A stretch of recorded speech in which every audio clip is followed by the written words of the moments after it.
Hello and welcome to another edition of Financial Markets and Institutions. This is the intro part of our class. I'm going to give you a brief overview in the next couple of minutes over the different markets that we'll be dealing with throughout the class. Now, first off, we want to talk about who we really are looking at.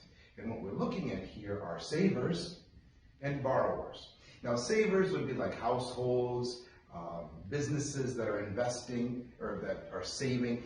In economics, we make a distinction between savers and borrowers. We call them savers are the ones that have a portion like consumer saving. Will take a portion of their disposable income and spend a portion of that and save a portion of that. And a saving of that can take different forms. They can put it in the bank. In the bank, it's called a savings account or a checking account. They can buy stocks with it, or they can buy bonds and invest in that. That investment, from an economic standpoint, is called savings because we're taking that money and putting into the market.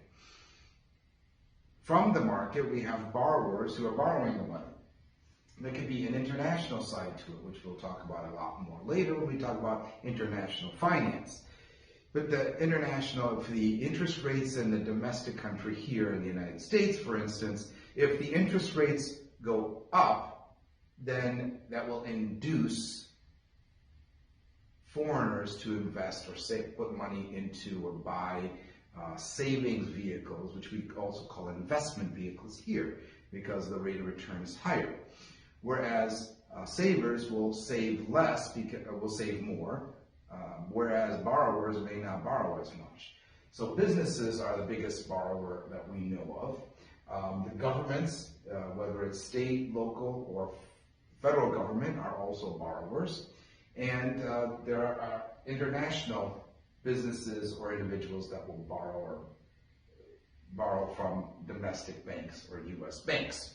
Now we're going to talk about three distinct markets. We have the debt market, we have the stock market, four. Stock market, loanable funds market, the Forex or the foreign exchange market.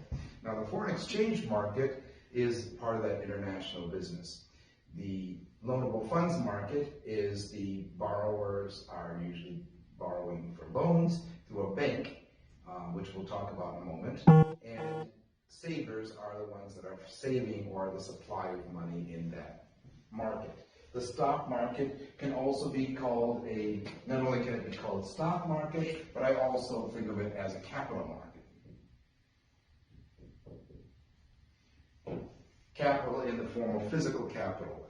The value of the stock is reflective of the assets or the capital, not the assets, the capital of a business.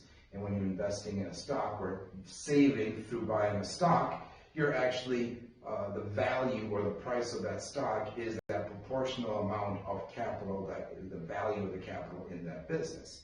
So you're investing in the capital. How does a business grow?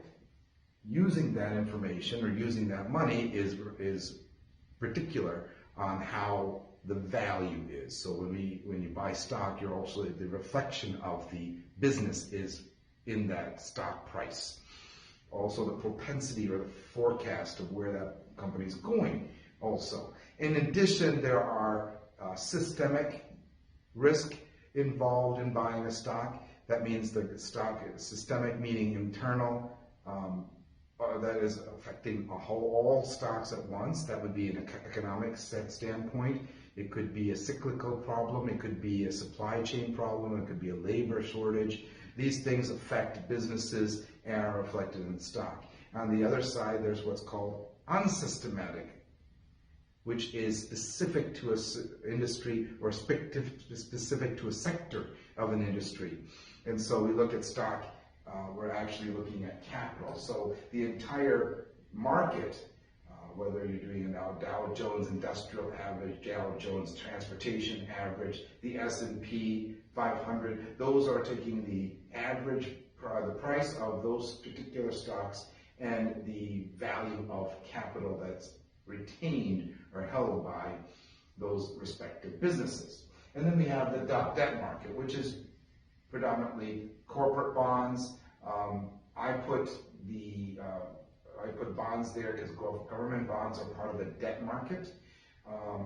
You may hear it called the bond market, and that is referring to government bonds. But also the government bonds do affect the loanable funds market in a different way, which we'll get into a little bit later.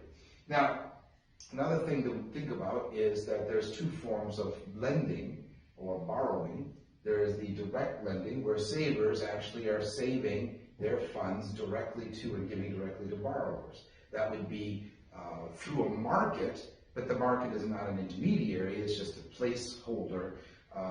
As I said in my introduction, we economists talk about market, and so finance, we think about certain markets, but in economics, we talk about all different markets, and so this is a particular market where savers, which is the supplier of money, and borrowers, who are the demanders or consumers of money, meet in a market like the debt market or corporate bond market, and so the savers are actually giving the money directly to the borrower. Then you have the indirect markets. When you talk about an indirect market, there is a financial intermediary. That's usually a broker. It could be a broker for stocks. It could also be a bank when it comes to borrowing. The savers put their money into a bank, like I said before, in a checking account or saving account, and then borrowers come to the bank to borrow that savings money. We'll talk about that in another class when we talk about money in banking, and I have a video on that you'll see then in a couple of weeks.